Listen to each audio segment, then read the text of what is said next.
We're very excited to welcome our next speaker, May Vang. May will speak to us about Bird by Bird, an initiative to engage diverse communities in wildlife conservation.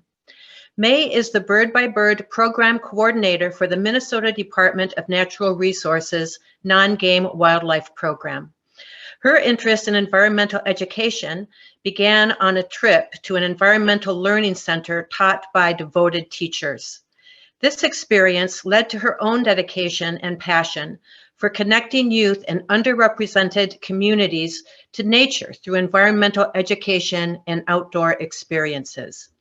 May's background includes curriculum and program development for the Minnesota Zoo, youth leadership development at Urban Roots and Conservation Corps, Minnesota and Iowa, seasonal naturalist positions, and 9 years of experience teaching environmental education for St. Paul Public Schools. As the Bird by Bird program coordinator, she leads the development and coordination of the entire program. Her goal for the program is rooted in her belief that meaningful connections to nature lead to lifelong stewardship. Thank you, May. Good morning, everyone. It's great to see that there are many people in here, and I'm excited to be here to share a little bit more about the program. I'm just going to take just a moment to share my screen and make sure that you all can see the screen. Okay, how does that look? Looks great. Okay, perfect. And I'm just going to pull up the chat a little bit so I can see. Okay, so again, my name is May Vang, and I am the Bird by Bird program coordinator for the Minnesota Department of Natural Resources Non-Game Wildlife Program. And I'm really excited to be here because we are launching a new program called Bird by Bird. It's currently being developed right now, so we're in the early stages, but we do have an anticipated launch date later this fall. And the funding for this program was provided by the Minnesota Environment and Natural Resources Trust Fund, as well as a non-game wildlife program. So today I'm going to talk about the benefits of connecting to nature, the accessibility of nature and natural resource careers, how the Bird by Bird program support both benefits and access, and share some opportunities for people that are interested to get involved in the program. Okay, so first, I know that we have many passionate and knowledgeable birders in this group. So I am not going to ask you all to share your favorite bird because that's a little bit like asking a small child to pick their favorite or pick one candy in a candy store to buy. But what I am going to ask you all to do in the chat is I want you to just take a moment to think about a couple questions. And please feel free to type your questions in the chat or your answers in the chat. So I'd like you to take a moment and think about how often you go birding or spend time connecting to nature. And again, please feel free to type your answers in the chat. So how often you go birding or spend time connecting to nature. So I see daily, which is amazing. Multiple times a week. Every day in good weather, once a week, at least 3 days a week. Perfect. Now, I want you to think about why you go birding and why do you enjoy spending time in nature. And again, please feel free to type your answers in the chat. So why do you go birding and enjoy spending time in nature?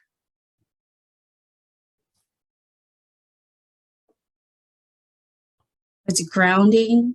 I see peaceful as well, to de-stress.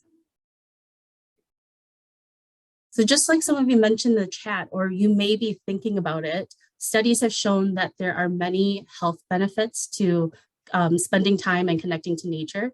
It provides mental health benefits, so such as a reduction in stress levels, as some of you mentioned. It can also increase your focus and your attention. It can provide, even with just like a small amount of time outside, it can provide an improvement in your mood and reduce the risk of depression. And being outdoors really provides a venue for you to connect to nature, and as well as your community and your loved ones. Nature also provides physical health benefits. And so it provides you the space and activity to support an active lifestyle, which can decrease the risk of cardiovascular disease. It can help with reducing blood pressure, your heart rate, or muscle tension.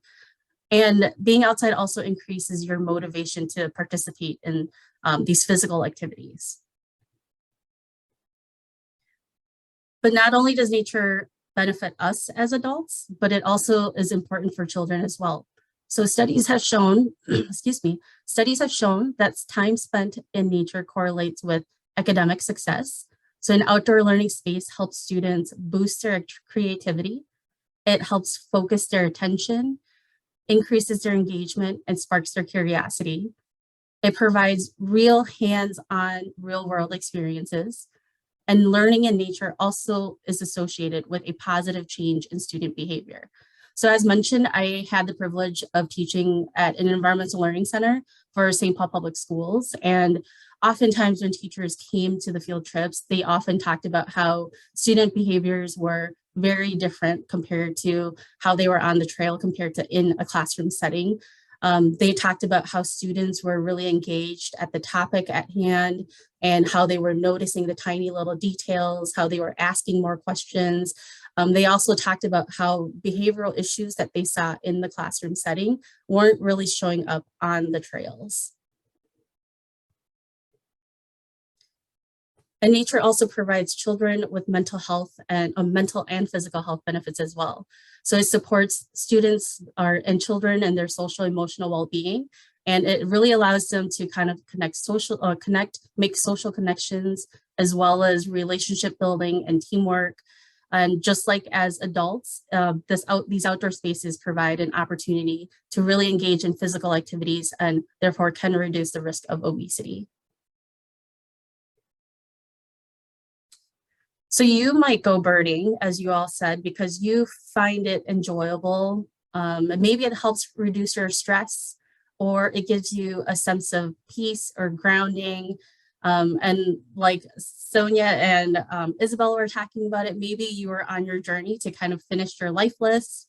Maybe there's just, that one bird you've been searching for, but whatever it may be, you find joy in doing it.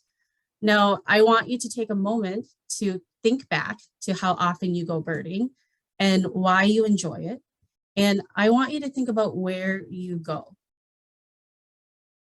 So is there a special place you like to go? And again, please feel free to type it in the chat. Is it a local park that's nearby? Is it maybe your very own backyard, a scientific natural area? Maybe you travel abroad. Afton State Park. I love Afton State Park too. Wood Lake Nature Center. Okay. And then I want you to think about, how do you get to these places?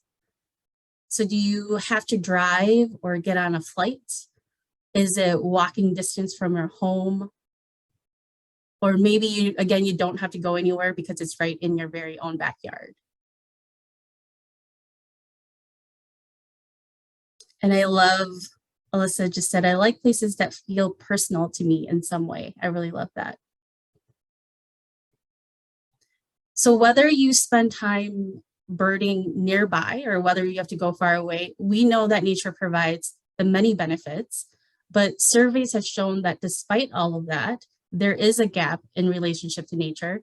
And some of that may include unsuitable physical environments. So environments that aren't just very maybe like friendly, or environments that aren't suitable for you to actually like be there physically to spend that time outdoors. And that really discourages the contact from the natural world. Maybe it's a busy schedule or a routine, or just not being able to get into the routine of connecting daily. It could be finances and resources that are available. With all the new technology, that can also be of a distraction and can really consume time. And unfortunately, some groups encounter discomfort and or unwelcoming outdoor spaces, which prevents them from having the opportunity to connect to nature. So although there is an increase in the number of visitors in the recent years exploring park systems, there is still a very significant difference in who is accessing these spaces. So in 2017, there was a Minnesota State Park Visitors Survey, which I will provide the link to in the chat later. And in this survey, the goal is to really better understand who the park visitors were and what they desired from the parks, with a focus on things like activities and programs that were available, their overall satisfaction with their experience at the park, their view on park fees, and what kind of facilities and services were available at those parks. Surveys were distributed throughout the high use season from Memorial Day to Labor Day in nearly all of the state parks. And when it came to looking at the demographics of Minnesota State Park visitors, there was a significant distribution. So the study showed that the demographic of Minnesotans that regularly enjoy Minnesota state parks doesn't reflect the racial and ethnic diversity in our communities. While nearly 20% of the Minnesota population is currently non-white or Hispanic, only about 5.1% of park visitors identified as non-white and or Hispanic. And that number is important because having meaningful experiences with nature not only provides those health benefits we talked about, but having a connection to the natural world creates this sense of belonging and an ecological identity. And this in turn can lead to lifelong stewardship, whether that is in an individual's personal life, or whether that's in their career choice. A study at the University of Florida, which I will also provide the link to, found that there were several barriers that affected college students from underrepresented communities' perception and their motivation to pursue a natural resource career. So examples of barriers include things like exposure to nature and the outdoors, their own perception, as well as their family's perception of what a natural resource career is, knowledge of what kind of careers that are actually available out there, lack of support in academics as well as at the organization level. And one suggestion is that having access to experience and connect to nature can really influence an individual's interest in nature and future career interests. So because having these meaningful experiences in nature is critical for health benefits, academic success, and stewardship, it is important to foster equitable and inclusive spaces for everyone to connect to nature. So Bird by Bird has 3 approaches to support this for youth and communities. So with the guidance from students and their interests and the guidance from teachers, as well as knowledgeable volunteers, volunteers will explore with students the fascinating world of birds through place-based environmental education. High school students and young adults are supported through an outdoor leadership initiative for college and career readiness. And then these young rising leaders will engage their communities in bird conservation. With the first approach, Bird by Bird will bring birding to schools in the metro area. And this year we are focusing on elementary schools with the intention to support middle schools and high schools in the future as the program expands. With the permission from administration and facility staff, the hope is that teachers will have the opportunity to install bird feeders and bird baths in schoolyards, along with the option to install new habitat or enhance existing habitat. And the idea is to encourage bird watching and wildlife observation nearby, right in the areas that their school and their community is in, giving students an opportunity to create that sense of ecological identity and recognize that nature is indeed a part of their community. Students' interest and curiosity will lead their indoor and outdoor learning experiences. And again, these experiences will be guided by the teachers and volunteers as well.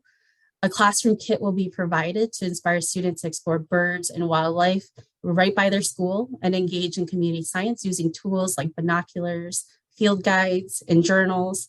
And in addition, students will actually have the opportunity to go on field trips to a local nature center or a natural area near them to learn about birds and perhaps get up close and personal with birds and wildlife. Bird by Bird also supports current high school and students or recent graduates that are interested in the outdoors and exploring natural resource careers through its birding and outdoor leadership development initiative. And so we're calling these Youth Bold Leaders. This will be a cohort of 10 young adults from the Metro. And these leaders will receive a paid stipend to participate in workshops throughout the school year and the summer to acquire outdoor experiences and leadership skills. The leaders will connect with local conservation organizations, and they will connect with adult leaders in these organizations that will provide them with mentorship and learning experiences in the field. Some of these learning experiences we're working on kind of like figuring out what these might be, but some of these that we've talked about may include bird banding, rehabilitation, habitat exploration, internship exploration, and community engagement. And then these young rising leaders will have the opportunity to use the skills and the knowledge that they acquired, as well as use their interests to plan and co-lead community events. And these events will be promoted at participating schools, local organizations, and community spaces to provide access to students and their families, as well as the surrounding communities. So we are very, very excited to share the joy of birding with schools and the community to really foster the next generation of bird ambassadors. But we know that we won't be able to do this without a dedicated team of volunteers and community leaders. So if you are interested in getting involved with the program, we are currently looking for volunteers to help facilitate and provide support in the classrooms. This may involve like facilitating activities, both indoor or outdoors. It might involve like in demonstrating and training students how to clean and maintain the bird feeders, leading bird walks with the communities or with the students. We are also looking for adult leaders that would like to support our older youth and our bold leaders in career exploration and have opportunities for our young leaders to participate in. And last but not least, we are looking for enthusiastic and really passionate volunteers to engage the community in bird watching and education. So if you are interested, I am going to drop a link in the chat for a volunteer interest form, or you can actually use your mobile device right now and scan the QR code that you see on the screen. And I will also share my contact information in the chat as well, and also in the next slide. Thank you.